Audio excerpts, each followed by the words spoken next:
New art, a new restaurant, a new way of dining. Join me as we take a look at the ALTA BISTRO menu today on the Express.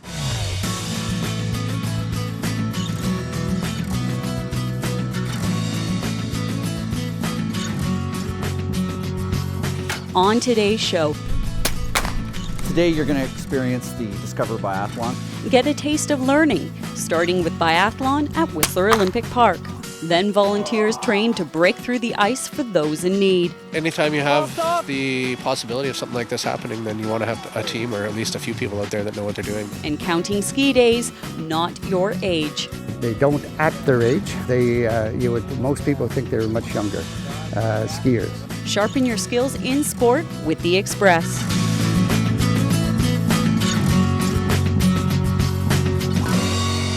Welcome to the Express on Shaw TV. I'm your host, Nicole Fitzgerald, and today we're going to become students on life. Here at the newly opened ALTA BISTRO, we're going to study up on wine sustainability, ice rescue, and biathlon. Ever tried the sport at Whistler Olympic Park? Careful, that combination of rifles with skinny skis is highly addictive. It is the #1 winter sport in Europe, believe it or not. And with the Olympic biathlon legacy here at Whistler Olympic Park, Duncan Munro is determined to make the sport #1 here in the Callahan Valley as well. Today you're going to experience the Discover Biathlon, so we're going to do a little bit of skate skiing and we'll do some firing on the range. Feeling very graceful. Stripped of my poles, the biathlon and Nordic ski coach put me through the ABCs of skate skiing as the first part of this hour-and-a-half drop-in program. Laughing at yourself is definitely a part of the curriculum. As soon as you start looking at me, you're able to spin a lot quicker.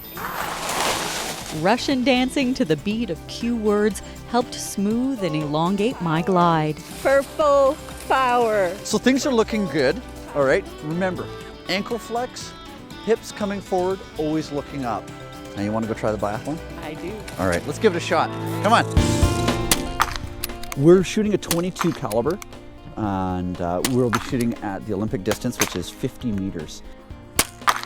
I may have been shooting on the Olympic course, but thankfully not with an Olympic-sized target hole.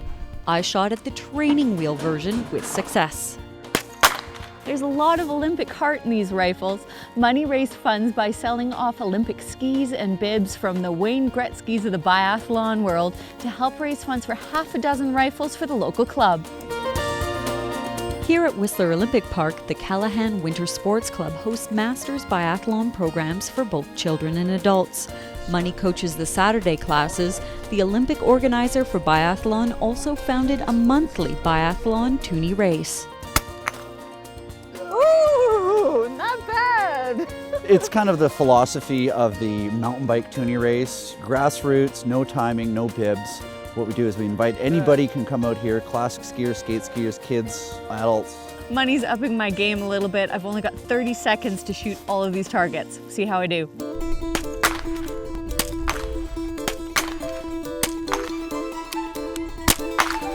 Whoa, I missed it. Oh, penalty loop.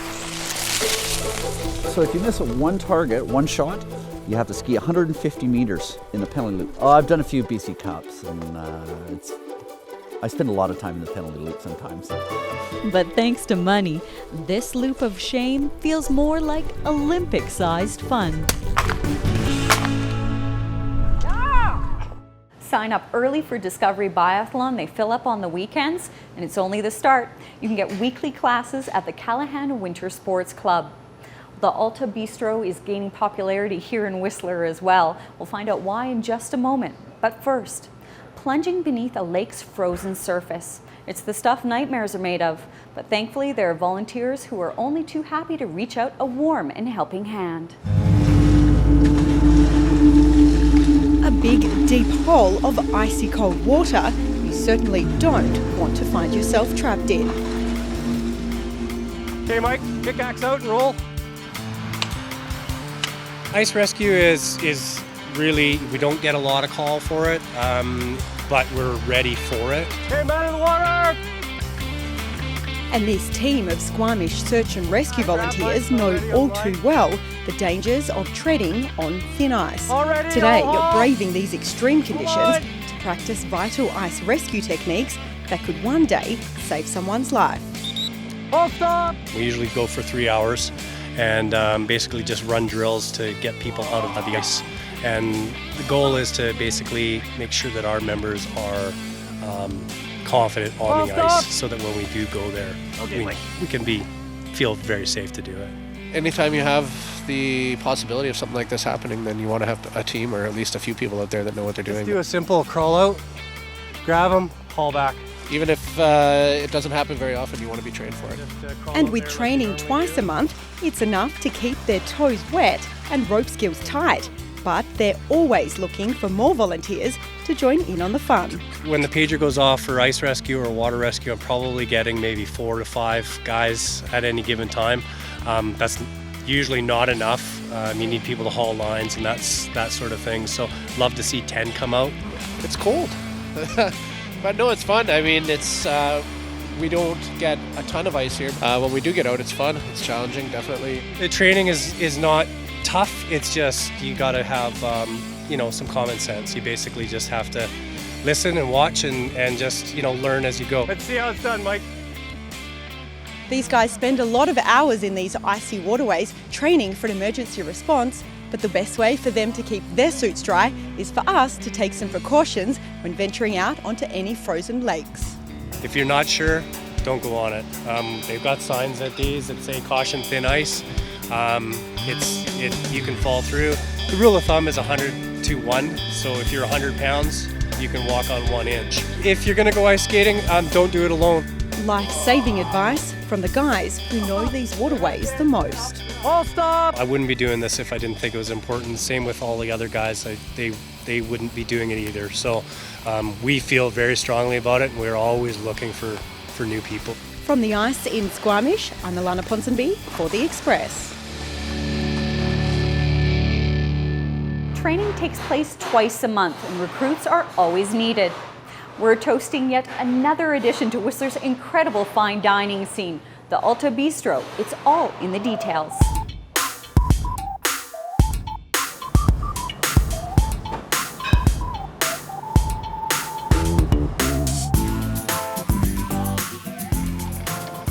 Cocktails are all the rage and everything that's made behind this bar is homemade. They infuse their own vodkas, they make their own syrups, and they even do their own clamato and bitters. So what is gonna wow me with this cocktail here? All right, so I call this one the Last Waltz. First thing it is bourbon, every bartender's favorite. I do that one with infused with walnuts. I'm gonna use some of my house-made chocolate bitters that I do here that are made using organic cocoa nibs and Thai chilies. Really beautiful, wow. How would you describe the menu? What's the style? It's Canadian bistro, but it's influenced by our French chef Guillaume, Gissinger, so sustainable local produce, put a French spin on it. What's happening in the kitchen tonight? Tonight we're preparing the plate of the day. That's a daily suggestion. It's going to be nappy. So it's kind of puff pastry pie. It's going to be stuffed with caramelized onions that I got here. A little bit of brie cheese. It's Coulommiers actually. It's from BC, locally made. Can you tell us a little bit more about your wine program once you get into your dinner? Eric Griffith put together just an unbelievable wine program using only organic, biodynamic, and sustainable wines. We also have the Enomatic wine preservation system. It's a preservation system that uses argon gas and it pushes the oxygen out. So each glass is fresh from first. What is your training background? I train in Haute-Savoie, which is in the east of France, in the town called Thonon-les-Bains, in Spain, in Switzerland as well. And last summer, I get back in contact with Head and we start talking about opening a restaurant. What strikes me about this restaurant right away is the tabletops. They're absolutely gorgeous. Where did you get them? The lumber came from Merritt, BC, from a broker there. Came from a 500-year-old ponderosa, which was killed by the pine beetle, which explains the beautiful blue hues and that we have in the wood here. The color is incredible, but what really strikes me about color is definitely what's happening on the walls. Who are some of the artists featured here? A few local artists. My mother, Pat Griffith, and my father, Greg Griffith, as well as Dan Carr. He's a local photographer. The local artwork made by the owner's mom, Pat Griffith, pairs perfectly with any of the courses here at the ALTA BISTRO. It's a part of Whistler culture, just like our next story. Still to come, powder hounds at any age. You have to be very careful using the word OLD around here. And sail the 7 seas through history. This is actually a dugout canoe.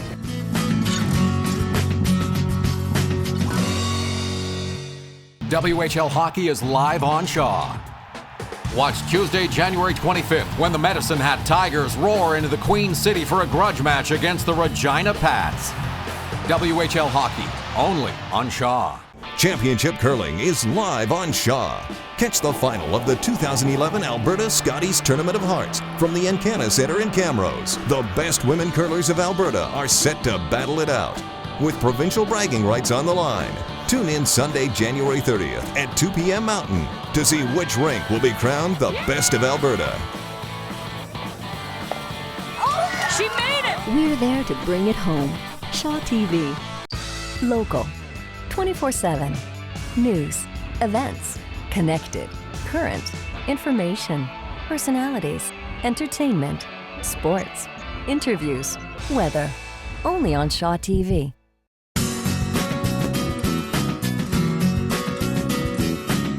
Welcome back to the newly opened ALTA BISTRO in Whistler. I'm your host, Nicole Fitzgerald, and you're watching The Express.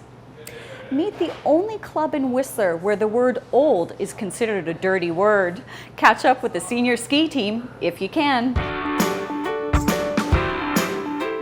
You have to be very careful using the word OLD around here.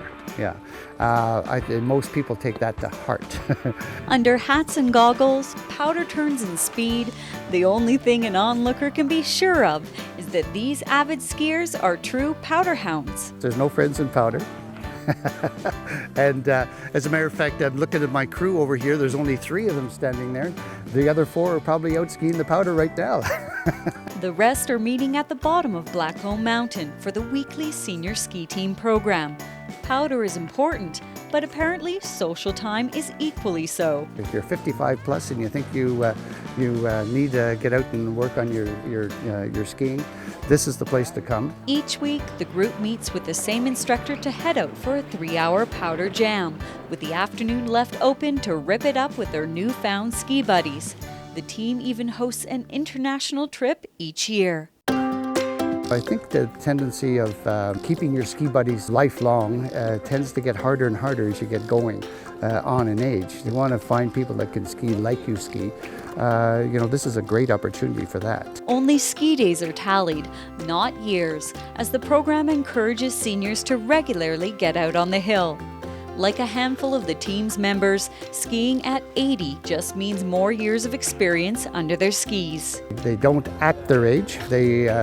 Most people think they're much younger skiers. Proving skier comes before senior on this team. There has never been a better time to be 75 years old. The Senior Super Pass for the Season's Pass for Whistler Blackcomb is only $149. To learn more about the pass or the program, visit whistlerblackcomb.com. Pork rib and apple puff pastry pie. Sound good? The ALTA BISTRO is open for both lunch and dinner.